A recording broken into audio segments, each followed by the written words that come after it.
Welcome back. Matt Wilson here. And I want to discuss this article in American Mind called Importing Enemies by Michael Anton. The demand to resettle Afghan refugees brings home the war. But before I start on this article, I want you to take a look at this. Um, Now, I argue that the primary reason for importing Afghan refugees is under the framework of equality. And so, to know what that means, we need to look at what equality means. So, equality means so you have equality within a country, right? And then equality between countries. Now, equality within a country means basically we all get equal stuff. Now, you might not agree with that. You might say, well, I think equality is just equal opportunity.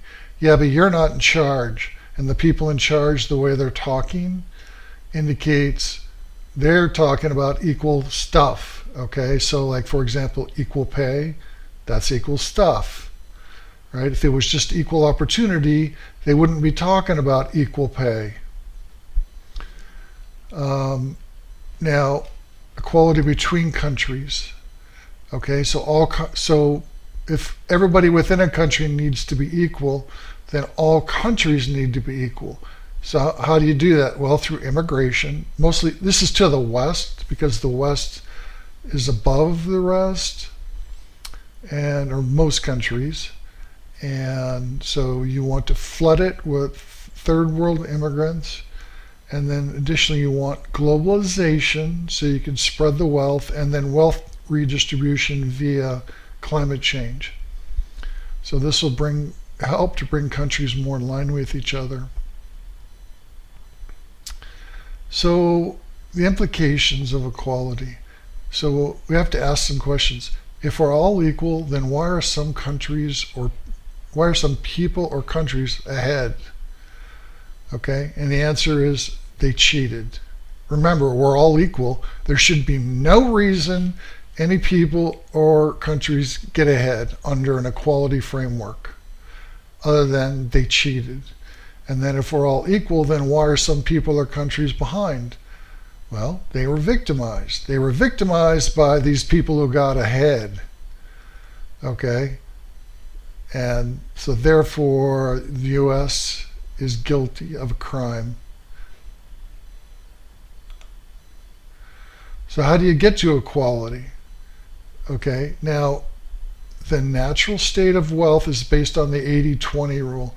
20% of the people will own 80% of the wealth. The more you have, the more you will get. And so the way you make things equal is by force. And so usually within a country, via taxes, you tax people that make more money. You tax them at a higher rate, and then you give more to the poor. So the key thing here is you drag down people or countries that are above, and you lift up those people and countries that were behind, because these guys cheated. They have to be punished. These guys are the good guys. They need to be rewarded.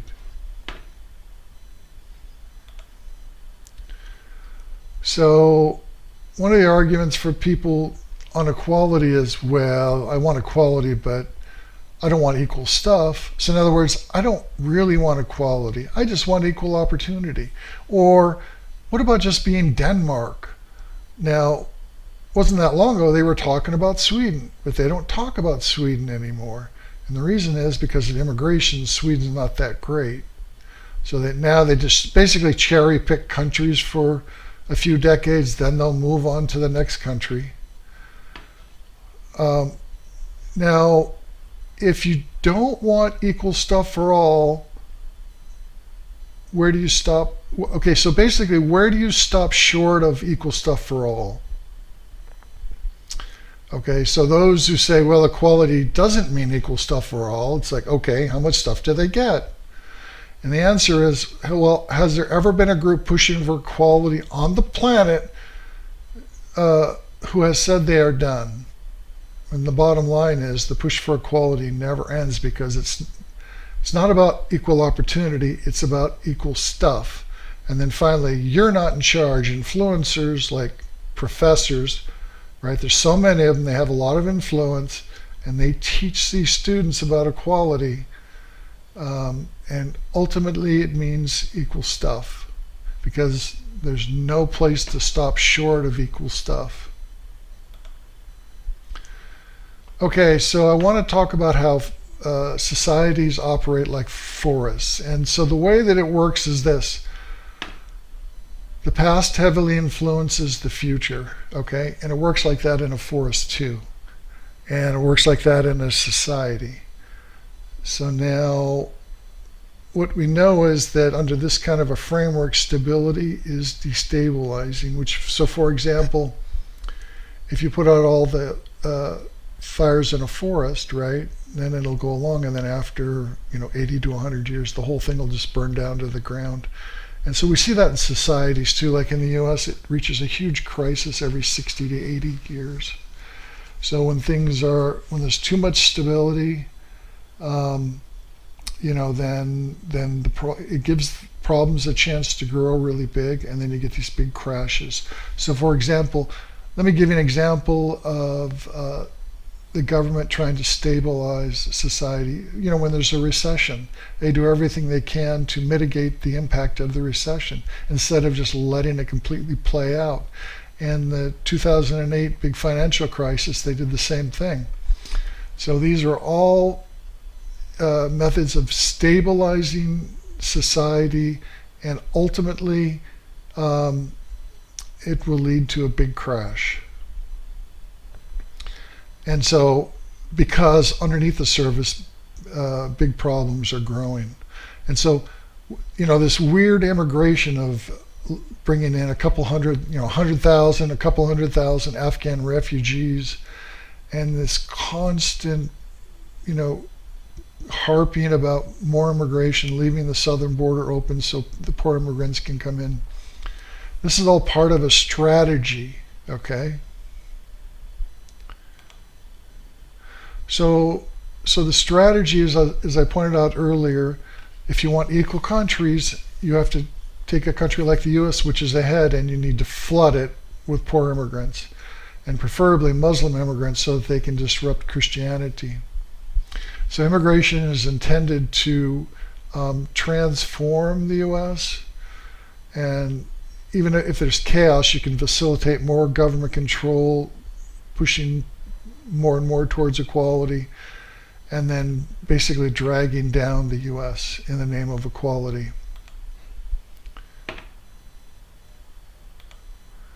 So you must be, if you want to deal with this, you must be in a position to leave the US in a hurry. You need to get a passport, foreign bank account, and have a plan. Now that doesn't mean you have to leave.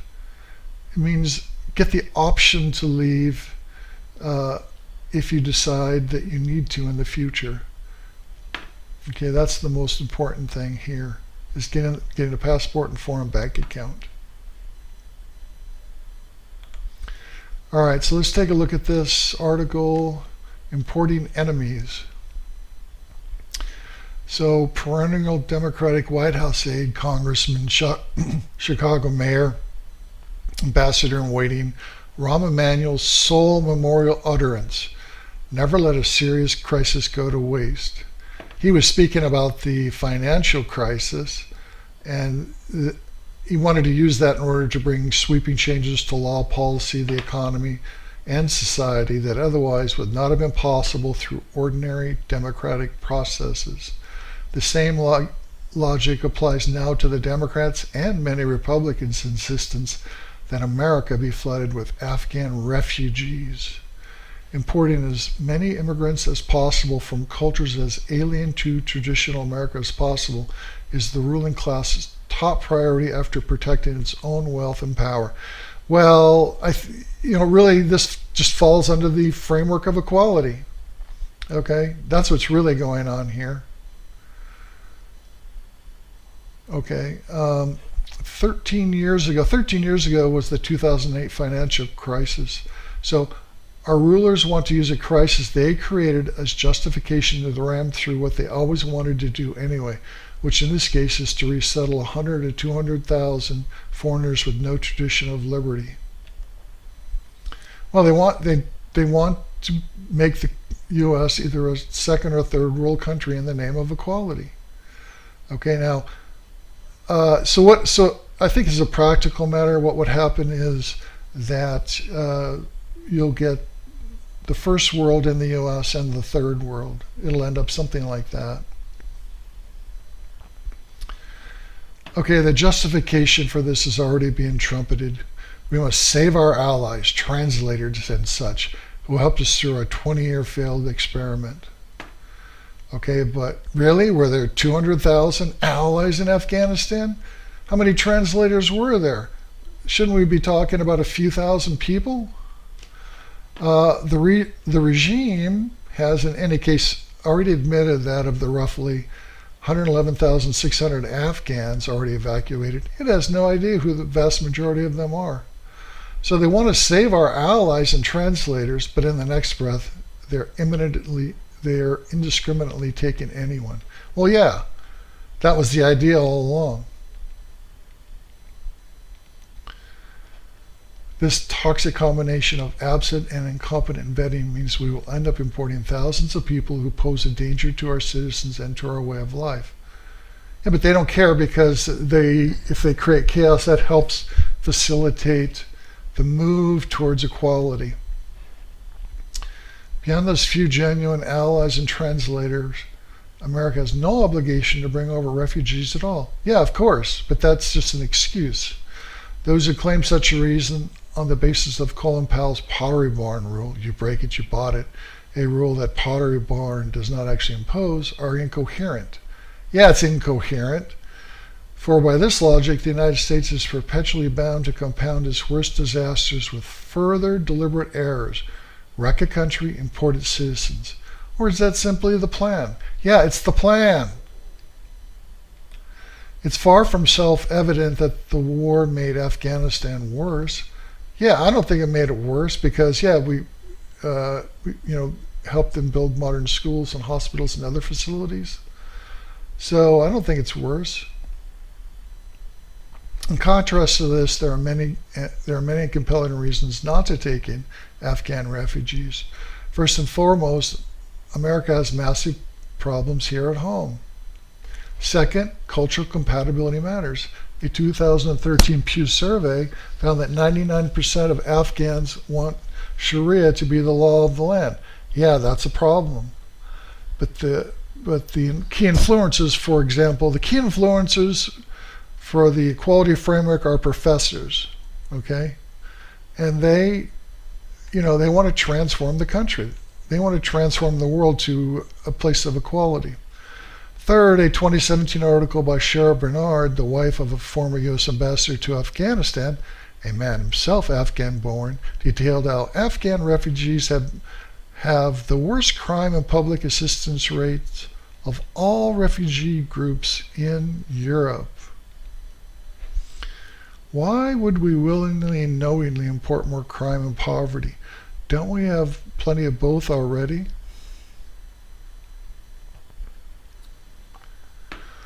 A related and disturbing point. A great many American service members deployed to Afghanistan observed how frequently Afghans, including many of our so-called allies, sexually abused Afghan boys, in many cases on American bases. Those Americans who complained or even pointed out were ordered by their superiors to look the other way because that's their culture. Great, huh? This brings us to the third and more compelling and quite disturbing theory, the one that my Afghan friend, the court translator, puts forward. On the basis of his hundreds of interactions with these young men in his professional capacity over the past several years, he believes to have discovered that they are motivated by a deep and abiding contempt for Western civilization. So, many prominent voices in society now say openly that other, less privileged demographics cannot be responsible for any harm they do because its sole cause is their oppression. Yeah, well, that's the equality framework, right? If you're behind, you've been victimized. If you're ahead, you're a cheater and an oppressor. So this is just the equality framework. Hence, how hard is it to imagine some of our resettled Afghan allies committing on our soil against our kids the same sorts of atrocities they take as their birthright in their homeland, and that they're doing in Europe, sexually harassing women, raping women, causing crime, not trying to really get ahead. Oh, but we can be sure of one thing. If an outraged father snaps and takes the law into his own hands, the state will crush him like a bug instantly. Yeah, and I saw that in Europe where a guy tried to protect his son and he got out a gun. Bang! He's in jail. Mass resettlement of Afghans would thus seem to be a recipe for social chaos and unrest greater than any America has experienced, precisely at a time when we're already experiencing the most since the 1960s. Who would choose this for their own country? We can be forgiving for assuming that our rulers are intentionally trying to hurt us. Well, what do you think it means to, under the name of equality, you need to bring the U.S. down? Of course you're going to hurt us in the name of equality, right? Because how did the U.S. get ahead? Well, it cheated. So, you have to break a few eggs to make an omelet, so they're willing to do that. Indeed, I don't think that possibility can be altogether ruled out. No, they're purposely trying to hurt us. The ruling class is angry that the people demanded an end to their idiotic, life-wasting, failed experiments. Well, that's part of it. Instead of taking stock and asking themselves tough and necessary questions, they're lashing out. They want to punish it for our justified doubts and lack of enthusiasm. And, so this author's obviously just kind of given different reasons why this is happening, but it just flows from the framework of equality. No, they're going to, so where are these refugees going to go? They're not going to go, to Cambridge or Upper West Side. No, they're going to heartland communities, where what's left of the middle class lives, to put stress on local schools, hospitals, police departments, and other social services. It's not hard to conclude that our government hates us. That conclusion, at any rate, fits the observable facts of its actual behavior. Yes, it does, and that's what the framework of equality brings. Okay, if you're above, you got to get knocked down, and the entire U.S. is above and needs to be taken down. So the conclusion is this is bad news for the American people, and you need to position yourself to leave the country quickly if the need arises. So get a passport and get a foreign bank account. So that's it. Thanks. Bye.